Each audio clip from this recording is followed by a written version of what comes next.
Hello everyone, मैं हूं नवीन और कोचिंग की लगातार चलने वाली क्लासेस में आपके लिए हिस्ट्री की सेकेंड क्लास स्टार्ट होने वाली है। हमने फर्स्ट क्लास में मॉडर्न हिस्ट्री स्टार्ट की थी, जिसमें हमने बात करी थी कि किस तरीके से यूरोपीय कंपनियों का भारत में आगमन हुआ था।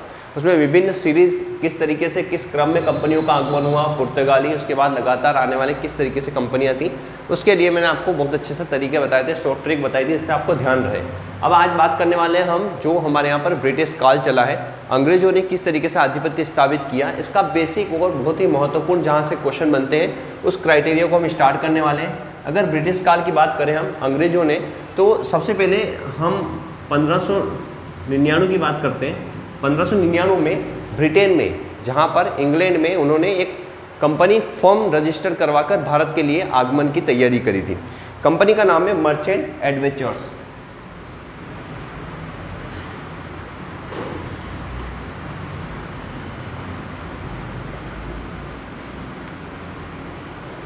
मर्चेंट एडवेंचर्स एक ऐसी कंपनी थी जो भारत में व्यापार के लिए बनाई गई थी। वहाँ की तत्कालीन महारानी एलिजाबेथ से उन्होंने रजिस्टर्ड अनुमति लेकर, एक अनुमति पत्र लेकर इस कंपनी को भारत में लेकर आए। ठीक है, और भारत में आने के बाद में इसमें हम इसे 1600 में भारत में एंट्री मानते हैं, क्योंकि 1599 में रजिस्टर्ड कहाँ हुई थी, ब्रिटेन में, और वहाँ से 1600 में कंपनी भारत आई। यही कंपनी भविष्य में जाकर ईस्ट इंडिया कंपनी के नाम से रजिस्टर्ड हुई। इसी का नाम बाद में क्या हो गया, ईस्ट इंडिया कंपनी। तो जिसे हम ईस्ट इंडिया कंपनी जानते हैं उसका मर्चेंट एडवेंचर्स, और बाद में 1602 में इसका नाम चेंज करके ईस्ट इंडिया कंपनी कर दिया गया। अब ईस्ट इंडिया कंपनी ने, बहुत कॉमन क्वेश्चन आते हैं, पहली अपनी व्यापारिक कोठी कहाँ खोली, सेकंड कहाँ खोली, ऐसे सब कॉमन क्वेश्चनों पर हम डिस्कस करेंगे। क्या हुआ, जब ये कंपनी भारत में आ गई, यहाँ पर इसने व्यापार स्टार्ट कर दिया, तो भारत में ईस्ट इंडिया कंपनी ने अपना व्यापार प्रारंभ किया। व्यापार प्रारंभ करने के तौर पर इन्हें अपनी व्यापारिक कोठी अर्थात अपना कारखाना, जिसे हम फैक्ट्री कहते हैं, वो ओपन करना था, और उसके लिए उन्हें ज़रूरत थी अपनी परमिट लेने के लिए, परमिशन लेने के लिए, जिसकी अनुमति उन्हें दे सकते थे मुगल बादशाह।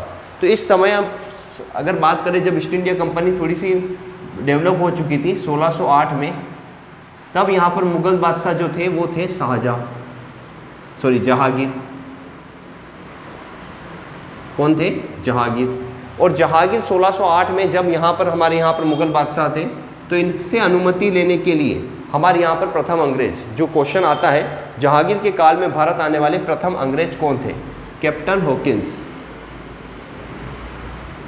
कौन थे, कैप्टन हॉकिंस।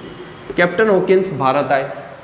अब कैप्टन हॉकिंस भारत आए और उन्होंने अनुमति पत्र या जहांगीर से डिस्कस करके अनुमति लेना चाहा।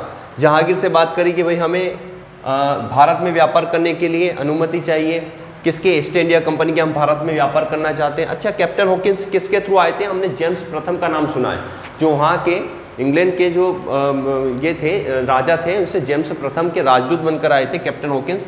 तो इन्होंने परमिशन ली कि भाई हमने वहाँ से परमिट लिया है और हम आपके यहाँ पर ईस्ट इंडिया कंपनी को चलाना चाहते हैं। तो जहांगीर के मुगल दरबार में आए पहले अंग्रेज। ये क्वेश्चन बहुत बार आया हुआ है कि पहले अंग्रेज कौन थे जहांगीर के दरबार में आने वाले, तो क्या आएगा, कैप्टन हॉकिंस। यही थे 1608 में। ठीक है, ये आए, इन्होंने परमिशन लिया यहाँ पर, और यहाँ पर भारत में 1608 में एक व्यापारिक कोठी खोली गई, प्रथम व्यापारिक कोठी ईस्ट इंडिया कंपनी की। कहाँ पर है, सूरत में। क्या बोलते हैं इसे हम, प्रथम व्यापारिक कोठी। प्रथम व्यापारिक कोठी भारत में स्टार्ट हुई सूरत में। सूरत गुजरात में, ताप्ती नदी के किनारे, बहुत ही शानदार, जिसे डायमंड सिटी भी कहते हैं हम, यहाँ पर स्टार्ट किए गए सूरत में प्रथम व्यापारिक कोठी। अब बहुत से बच्चे बोलते हैं कि सर 1608 आप बोल रहे हो, हमने तो इसका कुछ और भी सन पढ़ा है ना, इसके अलावा 1613 भी देखा गया है बहुत सारी बुक्स में कि सर 1613 भी देखा गया है, कि 1613 भी हमने देखा है। तो ये क्या है कि सर 1608 में भी ओपन हुई, 1613 में भी ओपन। एक्चुअली था क्या, कैप्टन हॉकिंस जो यहाँ आए थे वो 2-3 साल तक यहाँ पर रहे, है ना, व्यापारिक समझौतों के लिए। वो लगातार डील करते रहे मुगल दरबार में कि हम ये करेंगे, वो करेंगे। तो जब जहांगीर ने, अच्छा आपके यहाँ पर कोई भी अचानक अगर कोई विदेशी आए, नया बंदा आ जाए, तो उसे आप अचानक बिलीव नहीं कर सकते हो कि क्या पता ये काम करेगा या भी नहीं करेगा। तो हम ऐसे किसी को भी अचानक फैक्ट्री ओपन करने के लिए परमिट नहीं कर सकते। तो पहले इन्हें अस्थायी फैक्ट्री खोलने की अनुमति दी गई। सूरत में जो 1608 में बनी थी, ये क्या बनी थी, अस्थायी बनी थी, ठीक है, परमानेंट नहीं बनी थी। पर जब इन्हें दिखा लगने लगा मुगल सल्तनत को लगा, मुगल दरबार में मुगल बादशाह को लगा कि नहीं ये व्यापार अच्छा कर रहे हैं, तो इन्हें स्थायी 1613 जो हमने पढ़ा है वो क्या है, स्थायी। ये दोनों क्वेश्चन अलग अलग बन सकते हैं। तो स्थायी तौर पर प्रथम व्यापारिक कोठी ओपन हो गई सूरत में। पहले वो टेम्परेरी थी, 1613 में स्थायी परमिट मिल गया, एक पत्र जारी हो गया जिससे ये बता दिया गया कि भाई अब ये परमानेंट यहाँ पर रहेगी 1613 में। किसने जारी किया, तो भाई मुगल दरबार से जारी हुआ। ये आपको ध्यान रखना है, 2 पॉइंट्स महत्वपूर्ण है। इसके बाद जो द्वितीय व्यक्ति आए थे सर टॉमस रो, क्या नाम है, sir Thomas Roe. Sir Thomas Roe second व्यक्ति थे जो मुगल दरबार में आए। यह भी जहांगीर के शासनकाल में आए और जहांगीर के शासनकाल में इन्हें भी व्यापारिक समझौतों के लिए ही भेजा गया। ये व्यापारिक डीलिंग की करनी है, इन्हें व्यापारिक समझौतों के लिए भेजा गया कि ईस्ट इंडिया कंपनी का यहाँ पर भारत में व्यापार स्थापित हो। तो मुगल दरबार में ये भी आए, जहांगीर से मुलाकात की और व्यापारिक समझौतों पर इन्होंने उनसे डिस्कस किया। तो सेकेंड व्यक्ति कौन थे, सर टॉमस रो था सेकेंड व्यक्ति। और कब आए, 1615 में। कब आए, 1615 में। ये 2 डेट आपको ध्यान रखनी है, 2 डेट ध्यान रखनी है। ये 1615 में ये आए, 1608 में कौन आए, कैप्टन हॉकिंस। ये 2 महत्वपूर्ण डेट जो यहाँ से क्वेश्चन बनते हैं। और इसके अलावा से एक क्वेश्चन ये भी आता है, प्रथम व्यापारिक कोठी हमने यहाँ पर ओपन करी, दूसरी व्यापारिक कोठी जो ओपन हुई भारत के दक्षिणी छोर में मसूलीपट्टनम, मसूलीपट्टनम तमिलनाडु का क्षेत्र है मसूलीपट्टनम। यहाँ पर भारत की सेकेंड व्यापारिक कोठी 1611 में ओपन हुई।